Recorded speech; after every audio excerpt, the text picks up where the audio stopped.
Le budget de la ville de Roubaix est dans la continuité de ses budgets précédents. On n'y voit pas bien clair, pas de priorité particulière, des dépenses de fonctionnement en perpétuelle augmentation, un niveau d'endettement de plus en plus inquiétant. La ville de Roubaix, de fait, est complètement sous tutelle financière de la part de l'État, de la communauté urbaine, de la région, et cela pose un vrai problème de solidarité à l'intérieur de la ville de Roubaix et en même temps d'autonomie de cette ville par rapport à toutes les instances. Le problème de solidarité, c'est que très peu de Roubaisiens payent l'impôt et ceux qui en payent beaucoup, beaucoup trop. Et la majorité de gauche a décidé de continuer dans ce sens en décidant une augmentation d'impôts inutile, qui n'était pas nécessaire et qui va créer un grave problème d'attractivité pour cette ville. 10% des Roubaisiens payent 80% des impôts locaux. Ça n'est plus tolérable, il faut que cela change, c'est ce que nous avons proposé. Comme vous allez le voir sur le graphique que je vais vous présenter maintenant, les différentiels entre dépenses et recettes posent de graves problèmes. Je vous démontre ici ce que je viens de vous dire par 3 chiffres.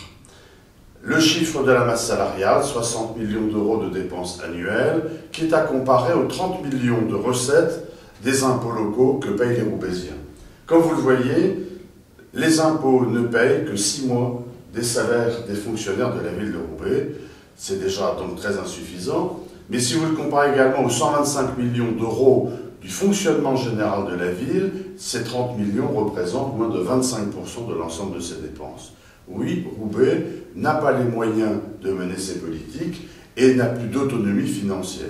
La preuve en est, c'est ce que l'État nous propose en dotation de fonctionnement, la DGF, 60 millions d'euros en très nette progression année après année, car l'État aide de plus en plus massivement la ville de Roubaix. Ajoutez-y la dotation de solidarité urbaine de plus de 25 millions d'euros, qui est la plus grosse dotation qu'une ville touche en France. L'État participe de manière considérable, de manière 3 fois ou 4 fois plus importante que les Roubaisiens au budget de la ville. Roubaix est sous tutelle financière, ça n'est pas acceptable, il faut que cela change. Et non seulement cela doit changer, mais en plus, la majorité municipale et le maire de Roubaix ont décidé de continuer à augmenter les impôts. Ce n'est qu'une position politique, ce n'est qu'une stature, car ce n'est pas nécessaire. Cette augmentation d'impôts ne va créer que des recettes supplémentaires de quelques centaines de milliers d'euros, sans doute moins d'1 million d'euros, qui ne sont pas nécessaires pour boucler le budget. Le principe pour eux, c'est que les riches qui payent beaucoup doivent payer encore plus. Nous sommes dans de la doctrine et non pas dans de la bonne gestion, car cela n'est pas nécessaire. 1 million d'euros sur un budget total de plus de 250 millions, qui n'est pas consommé entièrement, n'est pas nécessaire.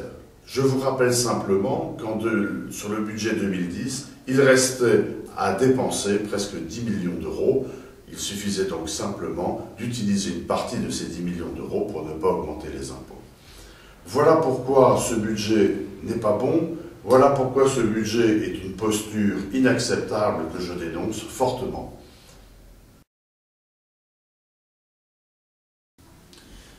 Mais une opposition municipale est aussi là pour faire des propositions. Et nous avons proposé, pour améliorer l'attractivité de cette ville et éviter le matraquage fiscal systématique que les Roubaisiens, et en particulier les nouveaux Roubaisiens, connaissent en arrivant dans notre ville, nous proposons de geler le niveau d'imposition de cette ville pour cette année. Le geler, ce n'est pas seulement maintenir les taux d'imposition au niveau où ils étaient l'année précédente, mais c'est également de compenser l'augmentation de la valeur locative pour que les Roubaisiens payent à l'euro près la même chose en 2010 qu'en 2011. Ça n'est pas une position très chère, cela coûte à peu près 1 million d'euros, c'est très facile à assumer par la ville, il suffit simplement d'aller puiser dans les excédents budgétaires pour y arriver sans difficulté. Cela donnerait un signal très fort à tous les Roubaisiens actuels et à tous ceux qui ont le projet de venir habiter notre ville, qu'effectivement nous repartons dans la bonne direction. Parfait. C'est bien, ce que tu as dit, payer la même chose.